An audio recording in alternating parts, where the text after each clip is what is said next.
Cassam from HeyUGuys. Yeah, how are you? I'm very well, thank you. Yeah, great. Now, it's a fresh take on a well-loved character. What was the appeal of doing this character in this way? Well, we haven't seen Tarzan on screen for quite a long time, I think about 30 years probably. And previously, all the original Tarzan films were kind of, especially Johnny Weissman, were kind of like David Yates describes them as B-movies, because they didn't have the benefit of the CG help that we have in terms of creating the fantastic environments and the fantastic creatures that we're able to create. And I think this is a Tarzan for the 21st century. It has a political undertone which you can either choose to find or not find. You can enjoy this just as a big, spectacular Saturday night movie, or you can walk away from it having been introduced to the beginning of the first great Western originated genocide, where King Leopold of Belgium began to decimate the population of the Congo whilst exploiting the riches of the Congo. And it also shows it's the start of the decimation of the natural environment and the animals that live within it, which has now progressed at such an awful rate. Maybe it'll make people stop and think that now is the time that we should all be pulling together to try and save what we have left, which is only a fraction of what there was at the time that this film was set. Mm-hmm. And on that basis, was it hard to find the locations given that so few of them exist now? Well, in fact, we shot the film entirely at Leavesden Studios. Apart from on location at Kettleston Hall for Greystoke Manor and one or two local locations, because it's very hard to take a unit into a pristine rainforest because of the ecological impact that one would make, which nowadays is very hard to justify.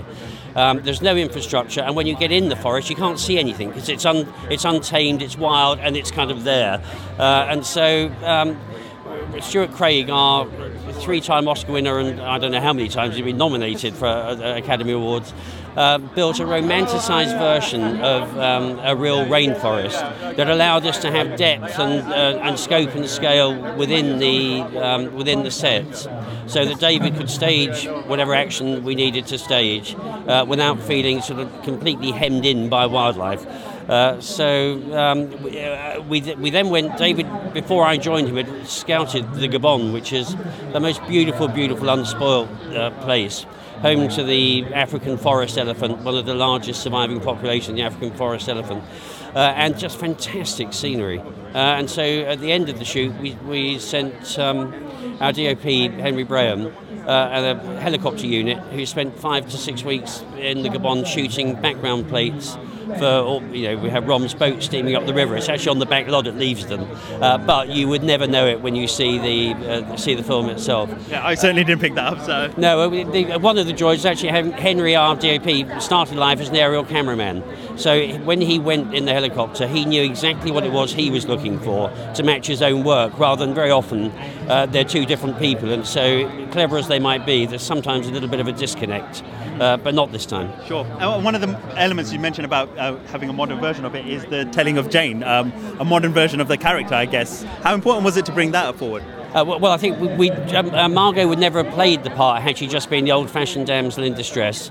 Even though our Jane is kidnapped and at the mercies of that very nasty Leon Rom, played by Christoph Waltz, she is never in any doubt that she'll be rescued. She knows Tarzan's coming. It might take a while, but he's going to get there.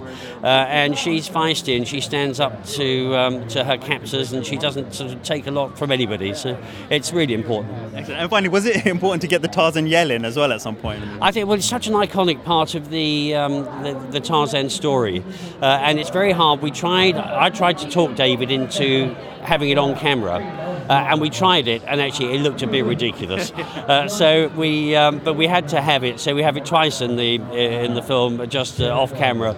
And hopefully we've steered a sensible line between overkill and underkill, and given something that works for Tarzan but actually is not ridiculous. Excellent. Well, thank you very much. Pleasure. Pleasure. Cheers. See you. Thank you. Yeah. Ladies and gentlemen, you're watching HeyUGuys!